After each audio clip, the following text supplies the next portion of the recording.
Renukaswamy murder ಕೇಸ್ನಲ್ಲಿ ಪರಪ್ಪನ ಅಗ್ರಹಾರ ಜೈಲು ಸೇರಿದ್ದಾರೆ ನಟ ದರ್ಶನ್. ರಾತ್ರಿ ಇಡೀ ಒದ್ದಾಡಿದ್ದಾರೆ, ಚಡಪಡಿಸಿದ್ದಾರೆ.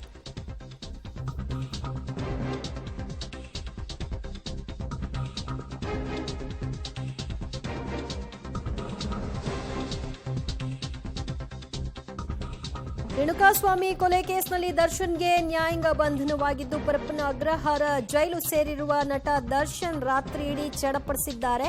ಮುಖ್ಯ ಜೈಲಿನ ಭದ್ರತಾ ವಿಭಾಗದ ಕೊಠಡಿಯಲ್ಲಿ ದರ್ಶನ್ ಅವರನ್ನ ಇರಿಸಲಾಗಿದೆ. ದರ್ಶನ್ ಸೇರಿ ಇತರೆ ಮೂವರು ಕೂಡ ಒಂದೇ ಕೊಠಡಿಯಲ್ಲಿದ್ದಾರೆ. ದರ್ಶನ್, ಪ್ರದೋಷ್, ವಿನಯ್ ಮತ್ತು ಧನ್ರಾಜ್ ಮೂವರನ್ನು ಕೂಡ ಒಂದೇ ಕೊಠಡಿಯಲ್ಲಿ ಇಟ್ಟಿದ್ದಾರೆ.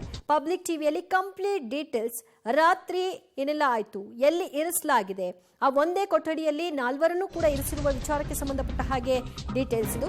ಜೈಲಿನ 3ನೇ ಸೆಕ್ಟರ್ನ ಭಾಗದಲ್ಲಿ ಇರುವಂತಹ ಭದ್ರತಾ ವಿಭಾಗ, ಅಲ್ಲಿ ಈ ನಾಲ್ವರನ್ನು ಕೂಡ ಇರಿಸಿದ್ದಾರೆ.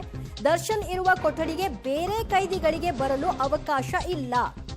ಅಲ್ಲಿ ಭದ್ರತೆ ಹೆಚ್ಚಿರುತ್ತೆ ಅನ್ನೋ ಕಾರಣಕ್ಕಾಗಿ ಆ ವಿಭಾಗದಲ್ಲಿ ಈ ಕೈದಿಗಳನ್ನ ಇರಿಸಲಾಗಿದೆ. ಭದ್ರತಾ ವಿಭಾಗದ ಸಿಬ್ಬಂದಿ ಕೈದಿಗಳಿಗೆ ಅಷ್ಟೇ ಇಲ್ಲಿ ಅವಕಾಶವಿರುತ್ತೆ. ಕೊಠಡಿಯ ಒಳಗೆ ಅಟ್ಯಾಚ್ ಬಾತ್ರೂಮ್ ವ್ಯವಸ್ಥೆಯೂ ಕೂಡ ಇದೆ. ಹೊರಗೆ ಹೋಗುವಂತಹ ನೆಸೆಸಿಟಿ ಇರಲ್ಲ. ಮಲಗಲು ಚಾಪೆ ವ್ಯವಸ್ಥೆ ಮಾಡಿದ್ದಾರೆ. ಬೆಡ್ಶೀಟ್ ವ್ಯವಸ್ಥೆಯನ್ನ ಕಲ್ಪಿಸಲಾಗಿದೆ. ವಿಶೇಷ ಸವಲತ್ತುಗಳೇನು ಕೂಡ ಇವರಿಗೆ ಕೊಟ್ಟಿಲ್ಲ. ಟಿವಿ ಇರಲ್ಲ, ಆದರೆ ನ್ಯೂಸ್ ಪೇಪರ್ ಅನ್ನ ಅವರಿಗೆ ಕೊಡ್ತಾರೆ. ದೈನಂದಿನ ಬೆಳವಣಿಗೆಗಳೇನೆಲ್ಲ ಆಗ್ತಾ ಇದೆ ಅನ್ನೋದನ್ನ ಅವರಿಗೆ ಓದೋ ಹವ್ಯಾಸ ಇದ್ರೆ ಅದನ್ನ ಅವರು ನೋಡ್ಕೊಳ್ಬಹುದು. ನ್ಯೂಸ್ ಪೇಪರ್ನ ಓದೋದಕ್ಕೆ ಅವಕಾಶ ಕೊಟ್ಟಿದ್ದಾರೆ. ಮತ್ತಷ್ಟು ಮಾಹಿತಿ ಕೊಡ್ತಾರೆ ನಮ್ಮ ಪ್ರತಿನಿಧಿ ಆನೇಕಲ್ನಿಂದ ಅಂಬರೀಷ್, ರಾತ್ರಿ ಇಡೀ ಯಾವ ರೀತಿಯಾಗಿ ದರ್ಶನ್ ಅವರು ಕಳೆದಿದ್ದಾರೆ ಮತ್ತು ಅವರಿಗೆ ಇರುವಂತಹ ವ್ಯವಸ್ಥೆಯ ಕುರಿತಾಗಿ ಏನೆಲ್ಲ ಅಪ್ಡೇಟ್ಸ್ ಇದೆ? ಖಂಡಿತ ದಿವ್ಯಾ, ಈಗಾಗಲೇ ರಾತ್ರಿ ನಿನ್ನೆ ಸಂಜೆ 5 ಗಂಟೆ ಸಮಯಕ್ಕೆ ಪರಪ್ಪನಗರ ಜೈಲು ಸೇರಿದ ದರ್ಶನ್ ಅಂಡ್ ಗ್ಯಾಂಗ್ ಈಗಾಗಲೇ ಸಂಪೂರ್ಣ ಜೈಲಿನ ಮುಖ್ಯ ಜೈಲಿನ ಒಂದು 3ನೇ ಸೆಕ್ಟರ್ನಲ್ಲಿರುವಂತಹ ವಿಶೇಷ ಭದ್ರತಾ ಕೊಠಡಿಯಲ್ಲಿ ಈಗ ಕೊಟ್ಟಿರುವಂಥದ್ದು. ಒಟ್ಟು ಆ ಭದ್ರತಾ ಕೊಠಡಿಯಲ್ಲಿ 6 ಕೊಠಡಿಗಳಿದ್ದಾವೆ. ಅದರಲ್ಲಿ ಒಂದು ಕೊಠಡಿಯನ್ನ ಇವರಿಗೆ ದರ್ಶನ್ ಅಂಡ್ ಗ್ಯಾಂಗ್ಗೆ ಕೊಟ್ಟಿರುವಂಥದ್ದು. ಉಳಿದಂಥದ್ದು ಈಗಾಗಲೇ ಬೇರೆ ಬೇರೆ NIA ಬಾಂಬ್ ಬ್ಲಾಸ್ಟ್ ಪ್ರಕರಣ ಸಂಬಂಧಪಟ್ಟಂತಹ ಕೈದಿಗಳು ಇರುವಂಥದ್ದು. ಹಾಗಾಗಿ ಅಲ್ಲಿ ಯಾರು ಬೇರೆ ಕೈದಿಗಳು ಯಾರೂ ಸಹ ಹೋಗೋಕ್ಕಾಗಲ್ಲ. ಸಂಪೂರ್ಣವಾಗಿ ಜೈಲಿನ ಸಿಬ್ಬಂದಿ ಇದ್ದಾರೆ. ಸಿಬ್ಬಂದಿಯ ಪೊಲೀಸರ ಕಣ್ಗಾವಲಲ್ಲಿ ಇರ್ತದೆ. ಪ್ರತಿ ನಿಮಿಷ ಅಲ್ಲಿ ಯಾರೇ ಓಡಾಟ ಮಾಡೋದು ಸಹ ಅಲ್ಲಿ ಸಂಪೂರ್ಣ ಪೊಲೀಸರು ಅದನ್ನು ಅಬ್ಸರ್ವ್ ಮಾಡುವಂಥ ವಿಶೇಷ ಕೊಠಡಿ ಆಗಿರುವಂಥದ್ದು.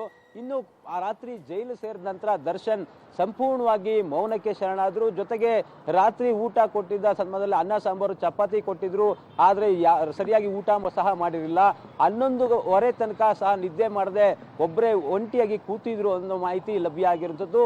ಇನ್ನು ರಾತ್ರಿ ಸಂಪೂರ್ಣ ನಿದ್ದೆ ಸರಿಯಾಗಿ ಆಗಿಲ್ಲ. ಜೊತೆಗೆ ಬೆಳಗ್ಗೆ 6:15 ಎದ್ದು ತನ್ನ ನಿತ್ಯ ಕರ್ಮಗಳನ್ನು ಮುಗಿಸಿ ಬೆಳಿಗ್ಗೆ ಟಿಫನ್ಗೆ ಫಲವನ್ನು ಸಹ ನೀಡಲಾಗಿತ್ತು. ಆದರೂ ಸಹ ದರ್ಶನ್ ಜೈಲಿಗೆ ಬಂದಾಗಿಂದನೂ ಸಹ ಸರಿಯಾಗಿ ಊಟ ಮಾಡದೆ ಮೌನಕ್ಕೆ ಶರಣಾಗಿದ್ದಾರೆ. ಜೊತೆಗೆ ಬೇರೆ ಜೊತೆಲಿರುವಂತಹ ಸ್ನೇಹಿತರು ಬಳಿ ಸಹ ಮಾತಾಡ್ತಿಲ್ಲ. ಇನ್ನು ಜೈಲಿನ ಅಧಿಕಾರಿಗಳು ಸಹ ಅಲ್ಲಿಗೆ ಹೋಗಿ ಮಾತಾಡಿಸುವಂಥ ಪ್ರಯತ್ನ ಮಾಡಿದ್ರು, ಆದರೆ ಜೈಲಿನ ಅಧಿಕಾರಿಗಳಿಗೂ ಸಹ ಯಾವುದೇ ಮೌನದಲ್ಲೇ ಉತ್ತರ ಕೊಟ್ಟು ಸುಮ್ಮನಾದ್ರು ಅನ್ನೋ ಮಾಹಿತಿ ಲಭ್ಯ ಆಗಿರುವಂಥದ್ದು. ಇನ್ನು ಈಗಾಗಲೇ ಆ ಬ್ಯಾರೆಕ್ನಲ್ಲಿರುವ ವಿಶೇಷ ಸೌಲಭ್ಯಗಳು ಯಾವುದೂ ಸಹ ಇಲ್ಲ. ಅಲ್ಲಿರುವಂಥದ್ದು ಒಂದೇ ಒಂದು ಚಾಪೆ ಮತ್ತು ಬೆಡ್ಶೀಟನ್ನು ಸಹ ಕೊಟ್ಟಿದ್ದಾರೆ. ಅದನ್ನು ಹೊರತುಪಡಿಸಿದ್ರೆ ಬೇರೆ ನ್ಯೂಸ್ ಪೇಪರನ್ನು ಕೊಟ್ಟಿರುವಂಥದ್ದು. ಅಂದರೆ ನ್ಯೂಸ್ ಪೇಪರ್ ಕೊಟ್ಟಿರೋದು ಸಹ ಇಲ್ಲಿ ತನಕ ಓದಿಲ್ಲ ಅನ್ನೋ ಮಾಹಿತಿ ಲಭ್ಯ ಆಗ್ತಿದೆ.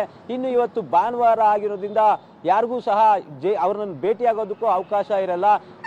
ಇವತ್ತು ನಾಳೆ ಯಾರೇ ಬಂದರೂ ಅವ್ರಿಗೆ ಭೇಟಿಗೆ ಅವಕಾಶವನ್ನು ಕಲ್ಪಿಸಿಕೊಡ್ತಾರೆ ಅನ್ನೋದು ಒಂದು ಮಾಹಿತಿ ಇರುವಂಥದ್ದು. ಇನ್ನು ಸಂಬಂಧಪಟ್ಟಂಗೆ ಈಗಾಗಲೇ ಜೈಲಿನ ಬೆಳಗ್ಗಿಂದನೂ ಸಹ ಜೈಲಿನ ಆ ಕೊಠಡಿ ಒಳಗಡೆ ಇರುವಂಥದ್ದು. ಅಂದರೆ ಕೊಠಡಿಯ ಹೊರಗಡೆ ಓಡಾಡೋದಕ್ಕೂ ಅವಕಾಶ ಇರಲ್ಲ. ಏನಾದರೂ ಅಕಸ್ಮಾತ್ ವಾಕಿಂಗ್ ಮಾಡಬೇಕಂದ್ರೂ ಸಹ ಅಲ್ಲಿನ ಪೊಲೀಸರ ಸಹಾಯದಿಂದನೇ ಅವರು ಬ್ಯಾರಕ್ನ ಕೊಠಡಿ ಕೊಟ್ಟಿದ್ದಾರೆ. ಆ ಕೊಠಡಿಯಿಂದ ಹೊರಬಂದು ಪ್ಯಾಸೇಜ್ ಅಲ್ಲಿ ವಾಕಿಂಗ್ ಮಾಡೋ ವ್ಯವಸ್ಥೆ ಸಹ ಇರುವಂಥದ್ದು. ದಿವ್ಯಾ, ಅಂಬರೀಷ್ ಸಂಪರ್ಕ